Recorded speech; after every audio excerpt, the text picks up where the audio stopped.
Okay, so what we're doing here now is working out the position of the bridge. The measurement from there, from the edge of the nut to the end of the tenon, is 352. So the measurement from the edge of the body there down the centre line to the bridge is 285.5. So we're going to put that on the centre line. 80.5. So 80.5. So that's the position that the saddle's going to sit in.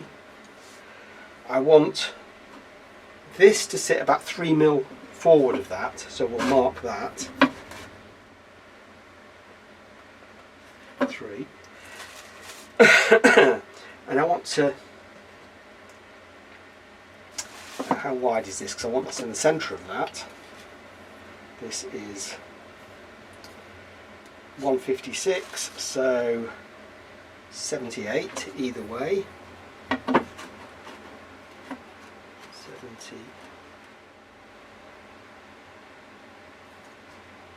156 I said, didn't I? So 75 and 3, so 156. So it should be between them two lines. It is pretty much. I want this kind of square or perpendicular to that centre line. Now, how am I going to do that? Somewhere or other I have a small square. The plan is here to put that on the centre line. In fact, I might put that on the centre line because I can see the light. Because I can just about still see where the two plates join. There. So that should. Fence doesn't look straight on that way.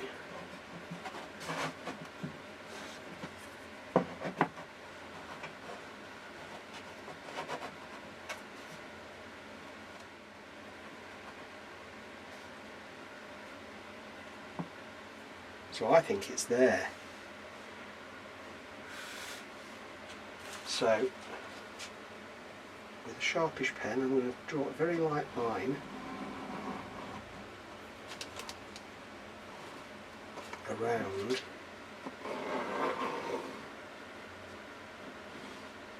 that, and then we're going to tape it.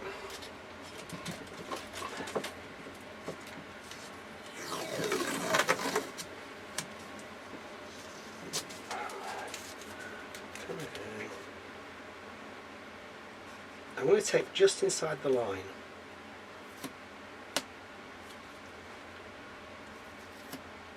Because I don't mind, what I don't want to do, I want to make sure I go with the I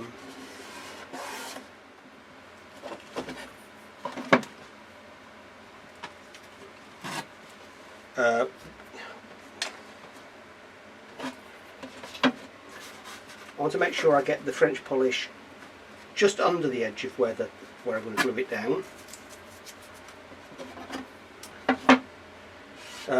I'll have a little to clean back, but what I don't want to do is leave a line around the outside that's not been French polished.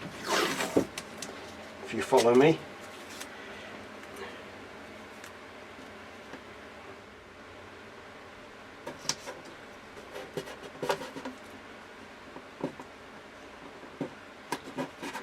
Curves and things.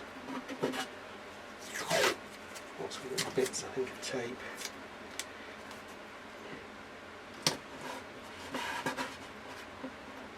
It is, of course, possible to scrape back the French polish to glue it, but I don't want to do, if I can avoid doing that, I'm going to.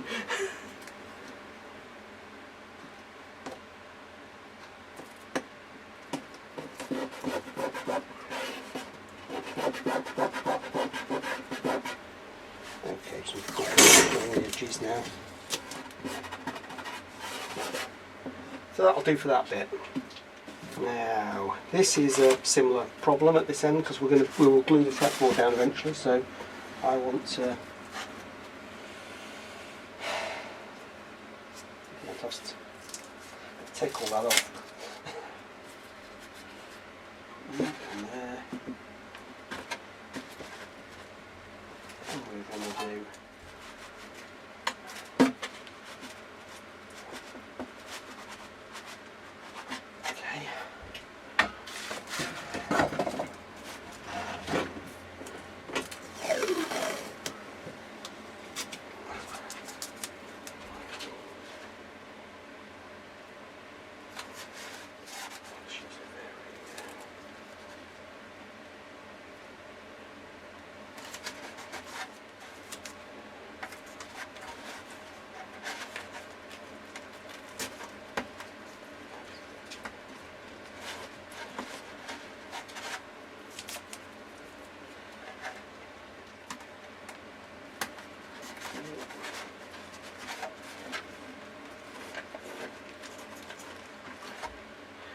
right. So that's that bit. And then I need to retape. When I was sanding, I've damaged the tape in one or two places, so we need to put that back. I don't want to finish up.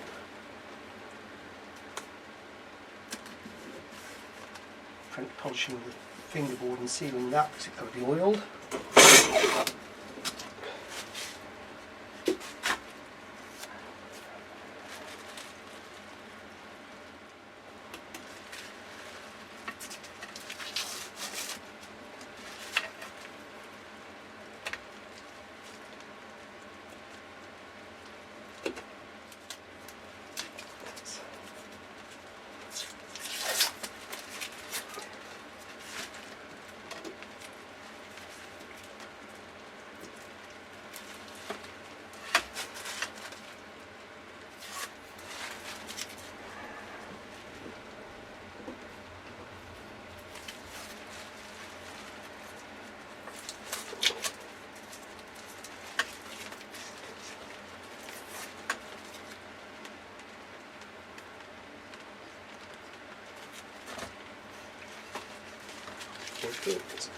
There. Take that there. Take them out again.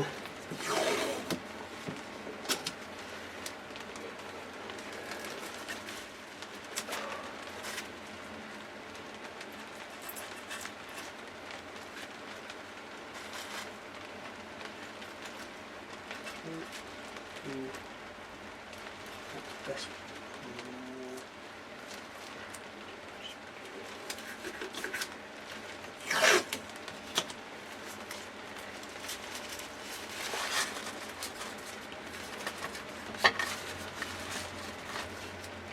Okay, that's not so bad. Right, we're all taped up now. We'll start on the neck, I think. It's going to be several coats of this, and we're going to put it on with a pad. Right. So this is the French polish. It's shellac flakes. And this is blonde dewaxed shellac flakes. It's dissolved in clear methylated spirits, denatured alcohol. It took about 2 days to dissolve fully, and it's dissolved to a ratio of what's known as a 2 pound cut, which is 2 pounds to 1 pint of water, 1 pint of spirit. I've not obviously made that up. I've done 200 grams. I think it was to 40 millilitres ratio, but that's what we'd be using. Now it goes on very thinly, and it obviously seals the pot. Right, so we've got a kind of waxed. We're making up a pad, so the inner bit is a bit of toweling material. We'll soak that, and then the outer bit is a very old, well-worn t-shirt. We'll put that in there, That just keeps it wet, and then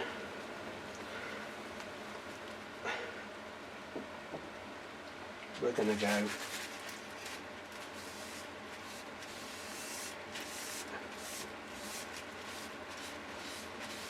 and this is going to take quite a lot of coats,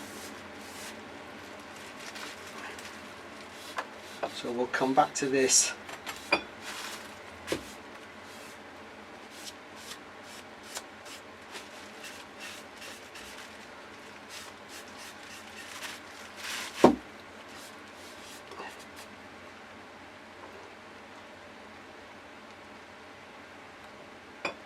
Okay.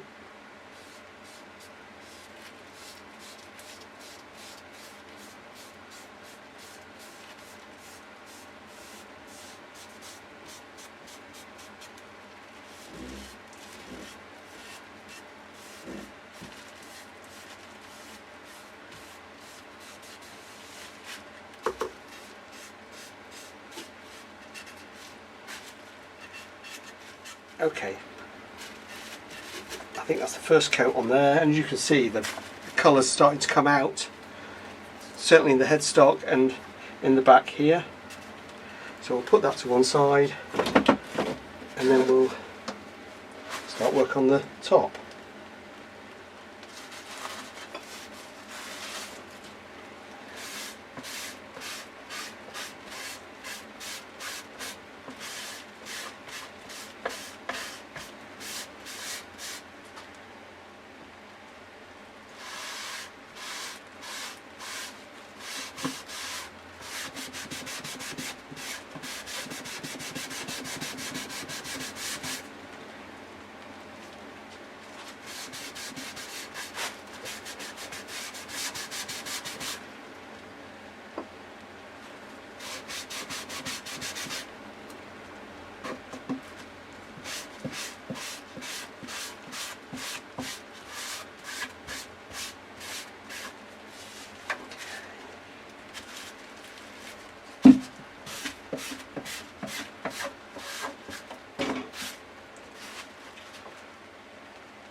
Okay, we'll leave that for an hour and we'll do another coat on it. Okay, this is dried now, pretty much. You see the colour of the wood is coming out a lot more. And this has got a slightly deeper tone than it has before. And that, the rosewood on there has come out great. So we need to just have a sand of that now, so I need to find some fine sandpaper.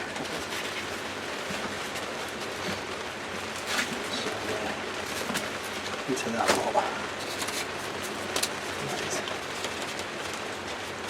Okay, this will do now on a soft pad. Just 500 grit, wet and dry.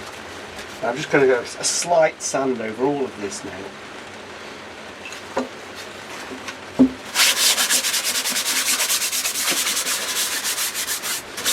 Doesn't need much, just to keep it nice and smooth and key it to the next coat.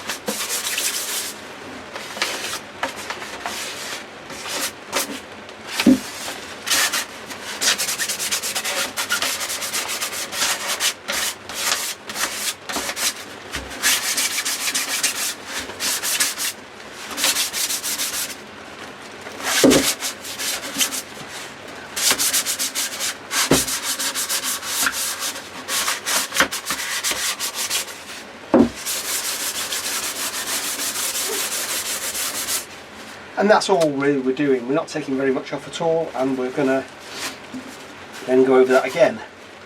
So, sort my pad out. It's not too bad actually.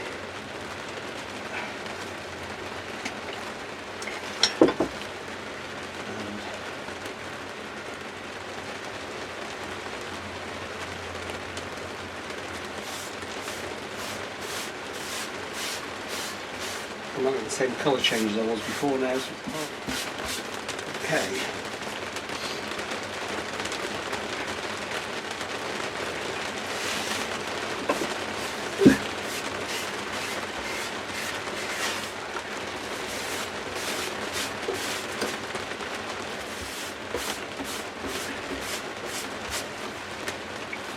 Okay. It's a second coat on that. And that's probably all we're going to do today on that. We'll leave that to set dry and we'll come back and do some more tomorrow. Just sticky in your hands.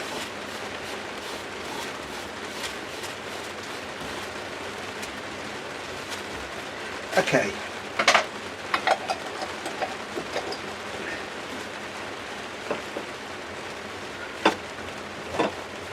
Leave that there and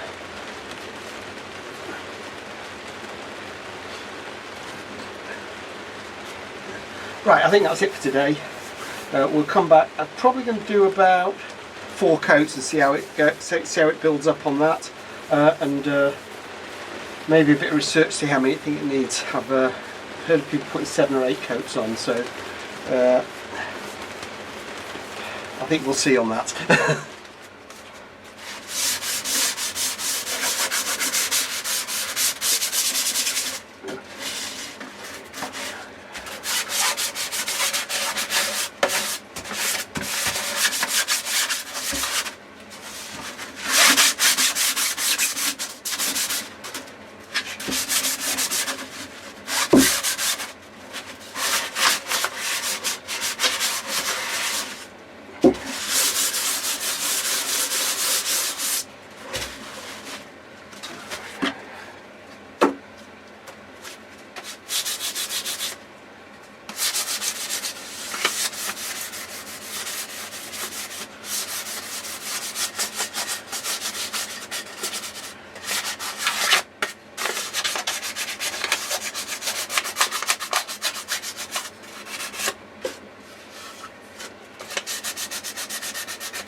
And that's the third coat. It's the fourth coat. As you can see, the top's actually getting a little more kind of golden coloured, and the sides quite a lot, sides and back. It just takes any dust off that's stuck to it or keeps it.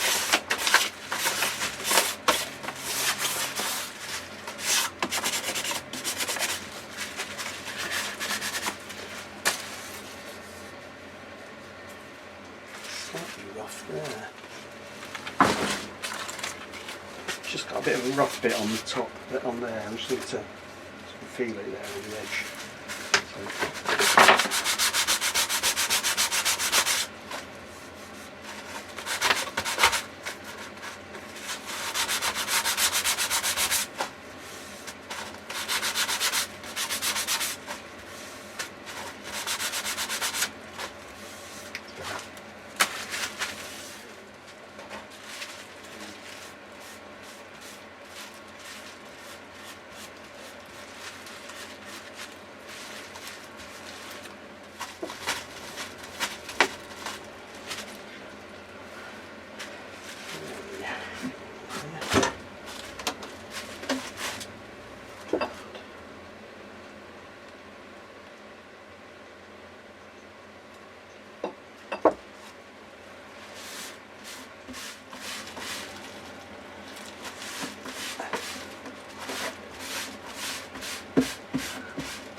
You can see now it's starting to get a bit of a sheen to it, and colour's getting deeper.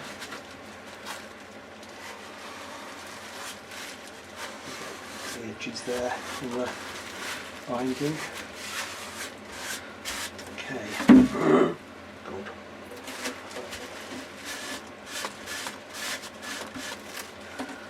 Okay, let's put that like that to dry. And leave it to dry again. Okay, I think we're putting the fifth coat on now. Well, I'm losing track a bit. One thing is they put 7 coats on, let it dry overnight, and then put some more on. So.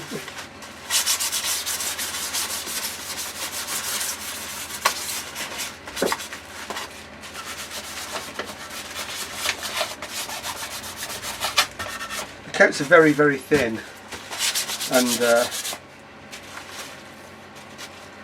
the more coats you put on, the more you build up a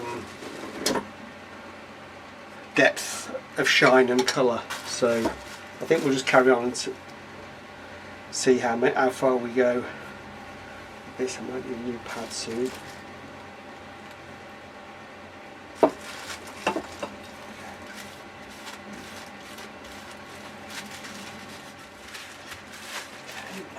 That.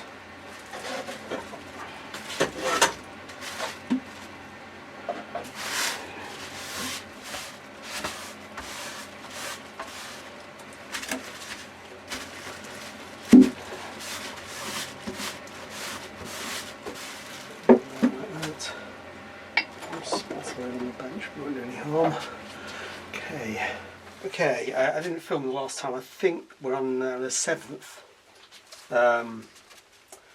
coat.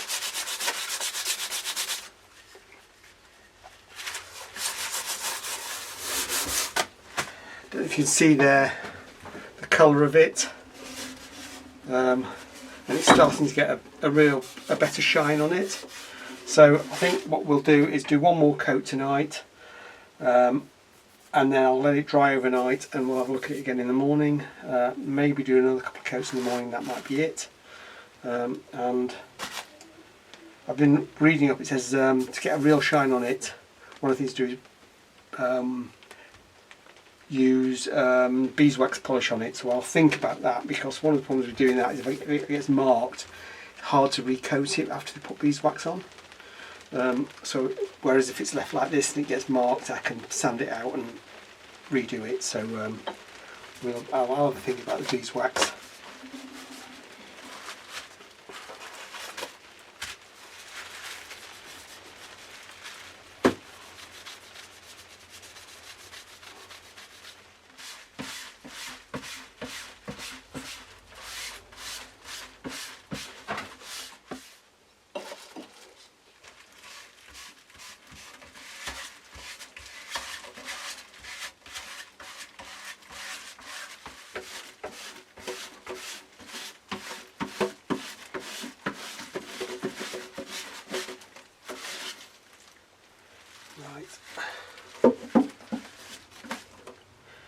Leave that like that and leave it to dry now. Okay, well this is the French polish has dried on this now. I did a check back on the videos. I've actually put 7 coats on everything. I don't know if you can see that this kind of become a pale golden colour from almost white before. The edges and the back have darkened quite a lot. It does feel quite smooth, and it's got a little bit of a shine to it, but not as much as I want. So I'm starting to think I might put wax on top of this, sort of beeswax or something, as a final finish, and that will help to protect the French polish. I did say I've done 7 coats of French polish, didn't I? And I'm not that worried about it having to repair. The wax is quite easy to put on again afterwards, so we'll go with that. And as I say, this is my experimental build to learn things, so we'll see how that works. But it has got a shine to it. I might be able to polish it up, but it'd be easy to polish up with the wax and things like that. So that's the body. The neck has not come quite as dark, and I'm not quite sure why that is. Slightly different mahogany or something like that, but it's still fine. It feels smooth to the hand, it's easy to slide along, which is the main thing, and a bit of wax on it polish that up. The headstock is looking quite good. The colour on that's really come out. That's kind of it really. I'm going to leave this now. It's coming up to Christmas in the next couple of weeks. I've got a whole series of other things to do unrelated to guitar building. So rather than try and cram in anything else, we'll finish this video off and post it, and then I'll come back to this in early January and we'll do the next stage. And the next stage is, I think I've said already, but putting the frets in, sorting out the fitting of the nut, putting the tuning machines in, everything around, levelling the frets, crowning the frets, etc., and the setup, and then we'll be looking at bolting on and gluing the fretboard down onto here finally. I'm not sure how many videos this will be. The next thing will be gluing the bridge in. Then we've got to slot the bridge for the saddle, drill the holes, and then it's just about finished really. Do a final check and set up, check the intonation, which is something I'm trying to work out how I'm going to do yet. I know how to check an intonation on a built guitar. Just not quite sure how I get the intonation correct from the build. It's not like an electric guitar where you've got adjustable on each string the string length. So I'm trying to work out, I know the saddle should be angled to give the wound strings a little more length, but I'm really struggling to work out how that should be angled and the exact precise measurement. You know, I'm okay to within 1 millimetre or so of where we are on the bridge. That's fine. I can move it around a little bit, and I know I'm okay there. But it's getting that intonation so that when you fret notes, they come in. They're still in tune, or as in tune as they ever are on a guitar, because guitar's doesn't perfectly tune anyway. It's always nearly in tune, but that's a technical thing I'm not really going to get into. So that's it. Right. So I'm going to have a relaxed Christmas, and I hope you all have a good Christmas as well, and I'll post this video this week, and that will be it for this year.